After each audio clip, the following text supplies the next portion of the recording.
આ આજનો વિડીયો રહ્યો ને સ્પેશિયલી ભાઈ ભાઈના પ્રેમ માટેનો છે કે તમે તમારા ભાઈને ખૂબ પ્રેમ કરતા હોય પણ તમારા બે ભાઈની વચ્ચે કોઈ વાતને લઈને અંતર આવી ગયું હોય ને તો આ વિડીયો સ્પેશિયલ તમારા માટે છે. તો વિડીયોને એન્ડ સુધી બનાવી છે. તો નમસ્કાર મિત્રો, હું છું આપણો દોસ્ત નીરવ વાઘેલા. બધાના જય માતાજી, જય મા ખોડિયાર. અને આજના આ વિડીયોમાં બધાનું હૃદયના ભાવથી સ્વાગત કરું છું.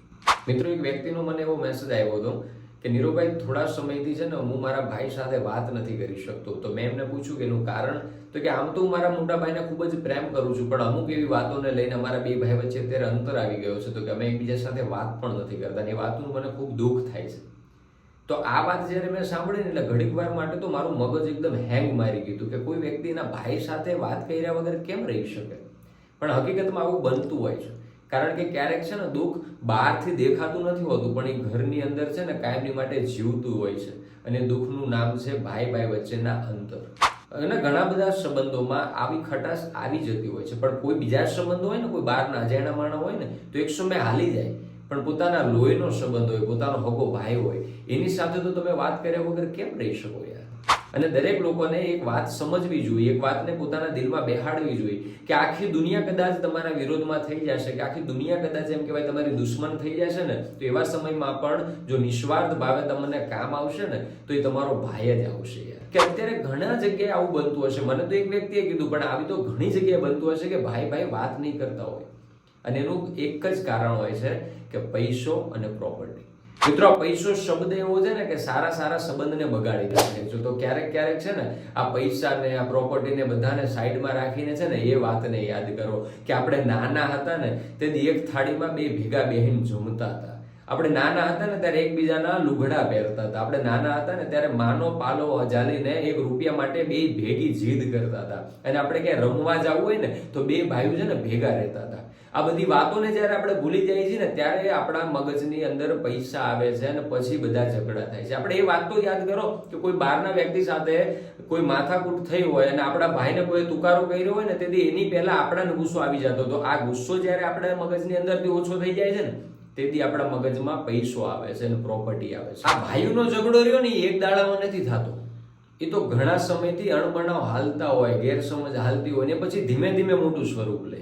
અને હકીકતમાં કહું ને તો તમને જો તમારા ભાઈથી કઈ દુઃખ થયું હોય ને તો એનું ખોટું લગાડ્યા વગર એને ખૂણામાં લઈ જઈને એક ઠેકાણે બેહાડીને એને કહી દેવાય કે ભાઈ, તમારી આ વાતથી છે ને મને મગજમાં નથી બેહતી. તમે શું કહેવા માંગો છો ને શું કરવા માંગો છો મને જરા સમજાવજો ને. કદાચ તમારા નાના ભાઈથી કાંઈ ભૂલ થતી હોય ને તો એની સાથે કોઈ પણ જાતનો ઝઘડો કર્યા વગર કે એનું અપમાન કર્યા વગર કે એ વાત કોઈ ત્રીજા વ્યક્તિને જણાવ્યા વગર તમે બે ભાઈ જોડે બેહીને વાત કરશો ને કે તારી આ વાતથી મને આ તકલીફ છે, કે તમારી આ વાતથી મને આ તકલીફ છે, કે તમારી આ વાત મને દિમાગમાં નથી બેસતી, અને બંને જો તમે ચર્ચા કરશો ને તો છે ને એ સંબંધો સચવાઈ જશે. કારણ કે વાતો કરવાથી છે ને સંબંધો સચવાતા હોય છે, તમારી વચ્ચેનો પ્રેમ જળવાઈ રહેતો હોય છે. પણ જો તમે વાતો કરવાનું બંધ કરી દીધું ને તો પછી બંનેની વચ્ચે અંતર આવતું જશે. અને પછી જ્યારે તમારા બે ભાઈઓના સંબંધની અંદર કોઈ ત્રીજો વ્યક્તિ આવે ને એ પછી સંબંધ જોડાવાનો પ્રયત્ન ન કરે, એ તો સંબંધ તોડાવવાનો જ પ્રયત્ન કરે. આમ તો દરેક ઝઘડાની વચ્ચે છે ને ઈગો ને એટીટ્યુડ જ આવતો હોય છે. કારણ કે દરેક લોકોના મનમાં એવું હોય છે કે હું સામેથી એને કોલ ન કરું, કે હું સામેથી એની માફી ન માંગુ, કે હું એની સામે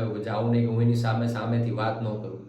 પણ હકીકતમાં કહું ને કે તમારે પણ જો તમારા ભાઈ સાથે ક્યાંક આવા અણબનાવ બન્યા હોય ને તો અત્યારે જ એને કોલ લગાવો, એની સાથે વાત કરી લો કે મારાથી તમને તકલીફ શું છે ને વાતનું નિરાકરણ લાવી દો. કારણ કે એક કોલ રહ્યો ને એ તમારા સંબંધને બચાવશે અને આ ઈગો રહ્યો ને એ તો તમારી આખી પેઢીને ઉખાડીને નાખે. નાનપણમાં બે ભાઈઓ એકબીજા વગર રહી ન શકતા હોય, એ ભાઈઓ અત્યારે કોઈ પ્રસંગમાં હામાં બેઠા હોય પણ એકબીજાને બોલાવતા નથી હોતા. અને આ દ્રશ્ય જોઈને છે ને આખા ગામવાળા કે સમાજવાળા છે ને મજા લેતા હોય છે. એ લોકોને તમારા સંબંધોથી, તમારા ઝઘડાથી કાંઈ દુઃખ નથી લાગતું હતું, એ લોકોને તો મજા આવતી હોય છે. કારણ કે તમારી વાતો છે ને એ રડી રડીને સાંભળશે અને દુનિયાને હસી હસીને કહેશે કે ફલાણાના ઘરમાં તો આવી તકલીફ છે, ફલાણાના ભાઈઓને તો આવા ઝઘડા છે.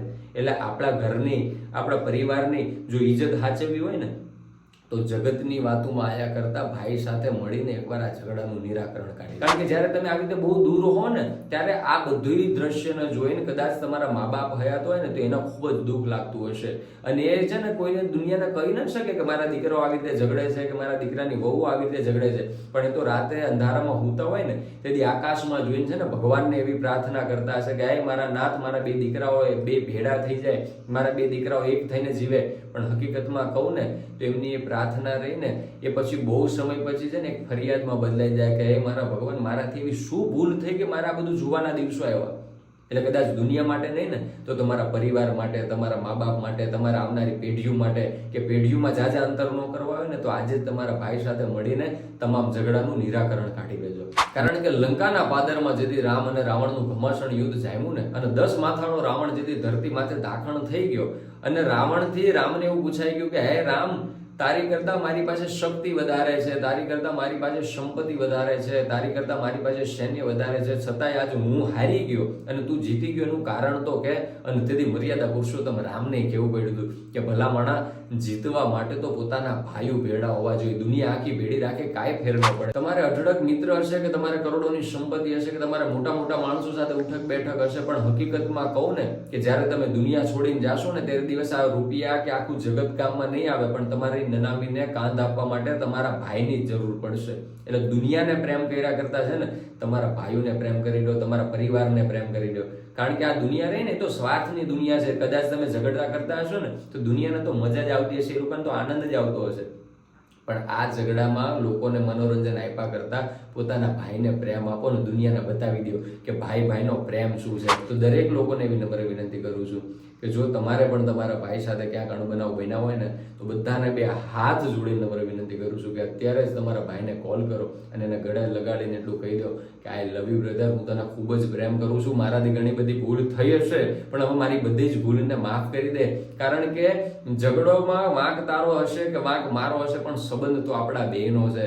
તું એ ના ભૂલ કે આપણે 2 એક જ માના છે, તું એ ના ભૂલ કે આપણે 2 એક જ બાપના છે, તું એ ન ભૂલ કે આપણા બેની રગુમાં લોહી એક જ વહી રહ્યું છે. તો પછી આ અંતર જાજા દૂર કરવાનો કોઈ મતલબ નથી, આ ઝઘડામાં જાજા સમય બગાડવાનો જરૂર નથી. આ મારા ભાઈ, હું તને પ્રેમ કરું છું, તું પણ મને પ્રેમ કરના, ઝઘડાનો અહીંયા અંત લાવ. તો મિત્રો, જો આ વિડીયો તમને ગમ્યો હોય ને તો વિડીયોને લાઈક કરવાનું ભૂલતા નહીં અને તમારા અભિપ્રાય પણ કમેન્ટ બોક્સમાં જણાવજો. અને તમે પણ તમારા ભાઈને પ્રેમ કરતા હોય ને તો કમેન્ટમાં આઈ લવ યુ બ્રધર લખી દેજો.